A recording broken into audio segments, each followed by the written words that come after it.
আমাদের digital simulation কোর্সের part হিসেবে আমাদের ছিল থার্মাল কমফোর্ট সিমুলেশন। তো আমরা এই কাজে ব্যবহার করেছি রাইনো 8 এবং লেডিবাগ। এই ভিডিওতে আমরা দেখাবো কিভাবে খুব সহজেই রাইনো 8 এবং লেডিবাগ টুল ব্যবহার করে থার্মাল কমফোর্ট সিমুলেশন কমপ্লিট করা যায়। আমরা কারেন্টলি রাইনোর ইন্টারফেসের ভিতরে আছি। তো আমরা 4টা ভিউপোর্ট দেখতে পাচ্ছি এখানে।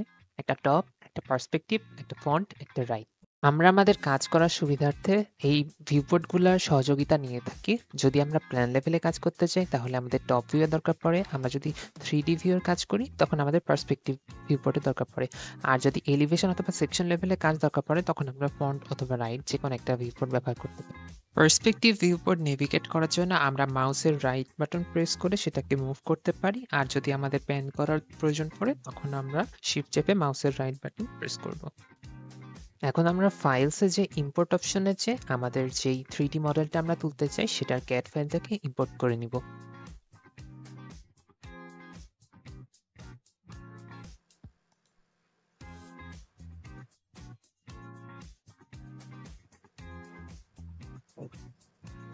আমরা দেখি আমাদের পুরো ড্রয়িংটা ইম্পোর্ট হয়ে গেছে। তো এটা হচ্ছে একটা ক্লিন ভার্সন আমার ড্রয়িং এর, যেটা আমি 3D তোলার জন্য রেডি করেছি। আমরা এখন এখানে 3D তুলবো, এই গ্রিন বক্সটার 3D তুলি। তো এখানে আমি এর হাইট দিতে যাচ্ছি 9 ফিট। আমরা 9 ফিট হাইট এখান থেকে দিব, দুটোকে সিলেক্ট করে 9 ফিটে আছে 9 ফিট, এবং 9 ফিট দেওয়ার পরে আমরা যে এলিভেশনে আমরা এবার কাজ করতে যাচ্ছি এর এলিভেশনটা কেমন হবে সেটা যাবে। এলিভেশনে কাজ করার জন্য আমরা যেতে পারি ফ্রন্ট আর রাইট ভিউতে। ফ্রন্ট ভিউ থেকে আমরা যেটা করতে পারি সেটা হচ্ছে যে এখানে আমি এই ধরনের একটা এলিভেশন আনতে চাই।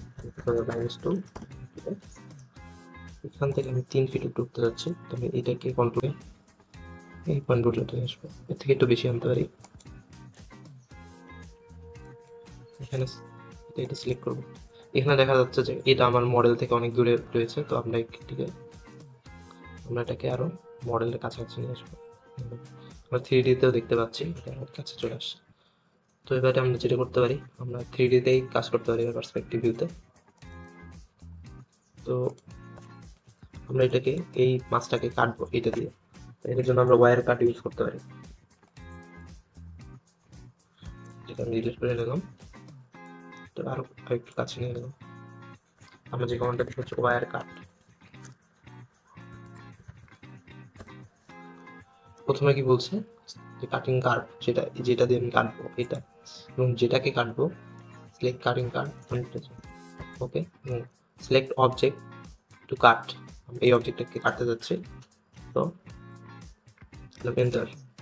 এবার আমি এটা কত হাইট বা কি দিতে চাই সেটা দিব।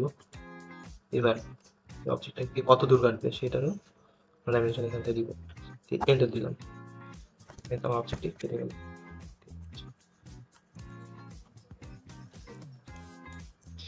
এখন আমার এই অবজেক্টটা এখানে সেম, এই গ্রিন বক্সটা ওখানে সেম। তো আমি চাচ্ছি এটাকে কপি করে ওখানে নিয়ে যেতে। কোনো বিষয় না, আমরা অল্টা চেপে এটা টান দিলে কিন্তু কপি হয়ে যাচ্ছে।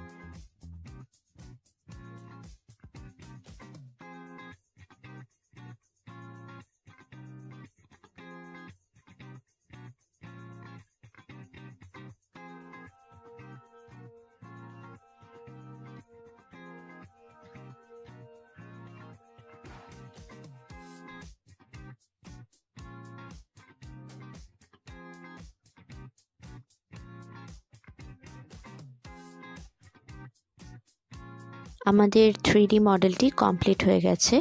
এখন আমরা সিমুলেশনটি স্টার্ট করতে পারবো। আমাদের এই সিমুলেশনের পারপাস হচ্ছে একটি বিল্ডিং মাসে থার্মাল গ্রেডিয়েন্টসের মাধ্যমে সোলার এক্সপোজারটা বোঝা। যেমন একটি বছরে বিল্ডিং মাসের কোন পোর্শনে কী পরিমাণ সময় ধরে সূর্যের আলো পায় তা আমরা এই সিমুলেশনের মাধ্যমে বুঝতে পারবো। এতে করে আমরা আমাদের ডিজাইনের কোন জায়গায় ডে লাইট অপটিমাইজ করতে হবে বা হিট গেইন রিডিউস করতে হবে সেই ডিসিশনগুলো আসতে পারবো। এতে করে অকুপেন্ট কমফোর্টের ব্যাপারটিও হচ্ছে ইমপ্রুভ করা যাবে।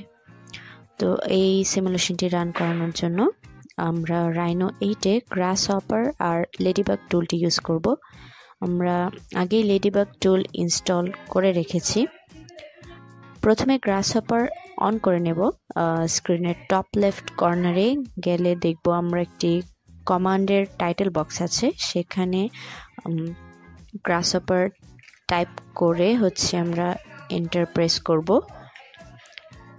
গ্রাসহপার কমান্ড অ্যাক্টিভেট হয়ে গেছে। তো এই কমান্ডটি অ্যাক্টিভেট করার পর স্ক্রিনে দেখানো এরকম একটি ইন্টারফেসের মতন আমরা পেয়ে যাব।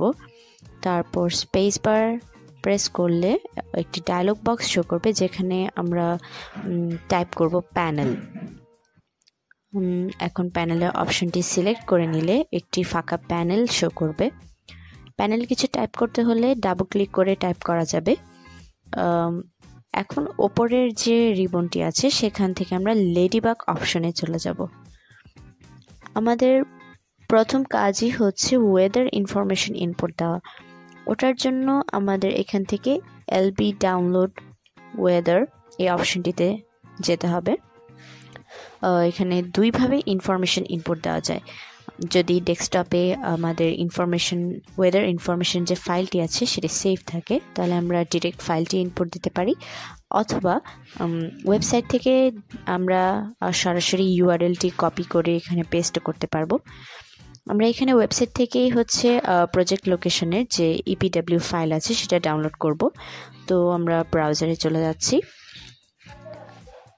এখানে টাইপ করব লেডিবাগ টুল ইপিডব্লিউ ম্যাপ। সার্চ করলে এমন একটি পেজ চলে আসবে, যেখান থেকে আমরা আমাদের প্রজেক্ট লোকেশনের ইপিডব্লিউ ফাইলটি পেয়ে যাব। এই ওয়েবসাইটটিতে যেসব অঞ্চলে ওয়েদার স্টেশন আছে সেসব অঞ্চলের ইনফরমেশনগুলো পাওয়া যায়। যদি এমন হয় যে আমরা রিকোয়ার্ড লোকেশনে ইপিডব্লিউ ফাইলটি পাচ্ছি না, তাহলে আমরা কম্পারেটিভলি কাছাকাছি যে অঞ্চলে ওয়েদার স্টেশন আছে সেটি ইউজ করতে পারি। তো আমাদের প্রজেক্ট লোকেশন হচ্ছে ঈশ্বরদী।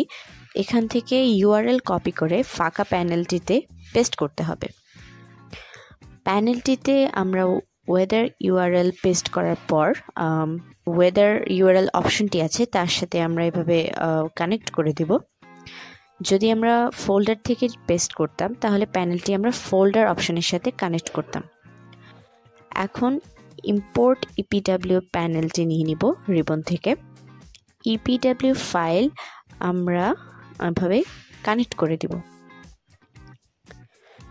ভিজুয়ালাইজিং ডাটা রিবন থেকে আমাদেরকে এখন সিলেক্ট করতে হবে সানপাথ সিলেক্ট অপশনটি। এর সাথে আমরা লোকেশন অপশনটি কানেক্ট করে দিব। অ্যানালাইজ ডাটা রিবন থেকে অ্যানালাইজ পিরিয়ড প্যানেলটি নিয়ে নিব এবং সেটিকে হয়েজ অপশনের সাথে কানেক্ট করব। এখন আমাদের কাজ হচ্ছে স্কেল অ্যাড করা। স্পেস বার চেপে আমরা সার্চ করে নিব স্লাইডার এবং নাম্বার স্লাইডার অপশনটি সিলেক্ট করে নিব। এটি ইউজ করে আমরা সানপাথের স্কেলটা কন্ট্রোল করতে পারবো। স্কেল অপশনটি সিলেক্ট করে তাতে কানেক্ট করে নিব। আমরা যদি মডেলে যাই তবে দেখতে পাবো যে একটি সানপাথ ক্রিয়েট হয়ে গেছে। নাম্বার স্লাইডারটি ড্র্যাগ করে সানপাথের স্কেল ছোট বড় করা যাবে।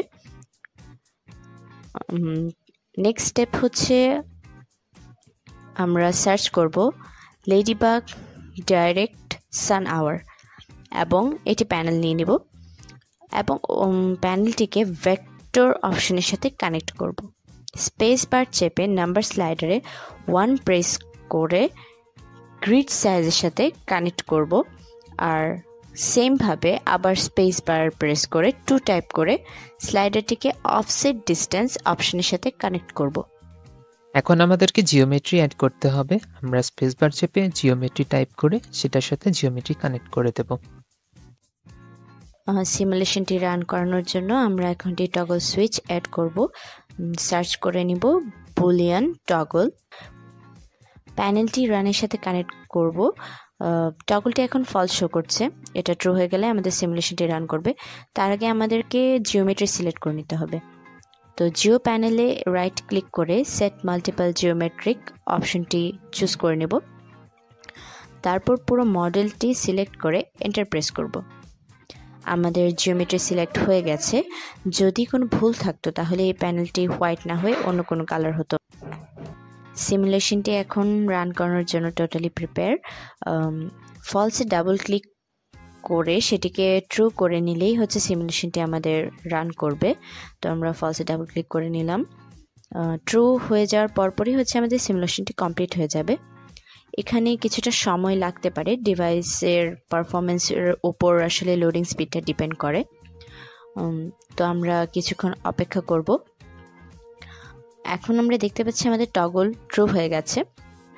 আর স্ক্রিনের বটম লেফটে নোটিস করলে দেখব সিমুলেশন কমপ্লিটেড একটি টেক্সট শো করছে। এখন মডেলে গিয়ে আমরা একটি ভিজুয়াল আউটপুট দেখে নিব আমাদের সিমুলেশনে। স্ক্রিনে আমরা দেখতে পাচ্ছি একটি কালার স্ট্রিপ রয়েছে, যেখানে ইয়েলো থেকে শুরু করে ব্লু পর্যন্ত একটি কন্টিনিউয়াস গ্রেডিয়েন্ট শো করছে। এখানে প্রতিটি কালারের পাশে কিছু নাম্বার দেখা যাচ্ছে। এই নাম্বারগুলো হচ্ছে আমাদের সান কন্ট্যাক্ট আওয়ার। একটি বছরের কতটুকু সময় ধরে একটি বিল্ডিংয়ের কোন পোর্শন কতটুকু সূর্যের আলোর সংস্পর্শে থাকে তা আমরা হচ্ছে এখান থেকে জানতে পারবো। যেরকম এখানে ইয়েলো কালার যেসব পোর্শনগুলো আমরা দেখতে পাচ্ছি, এই পোর্শনগুলোতে সবচেয়ে বেশি পরিমাণ ধরে সূর্যের আলো থাকে এবং এই অংশগুলোতে হচ্ছে হিট গেইনও সবচেয়ে বেশি হয়। অনুরূপভাবে হচ্ছে ব্লু কালারের যে পোর্শনগুলো, ওখানে হচ্ছে সূর্যের আলো সবচেয়ে কম পরিমাণ পৌঁছায় এবং ওখানকার সানরে কন্ট্যাক্ট আওয়ার সবচেয়ে কম, যার কারণে ওখানে থার্মাল হিট গেইনটিও কম। তো এভাবে করে আমরা একটি বিল্ডিং মাসের কোন কোন জায়গায় কি পরিমাণে একটি বছরে হিট গেইন হতে পারে বা কতক্ষণ সময় ধরে হচ্ছে তারা সানরের কন্ট্যাক্টে থাকে, সেই জিনিসগুলো আমরা জানতে পারবো, সেই ইনফরমেশনগুলো আমরা জানতে পারবো এবং ওগুলো আমাদের ডিজাইনে অ্যাপ্লাই করে আমরা আমাদের ডিজাইনটিকে আরও ম্যাচিওর করতে পারবো।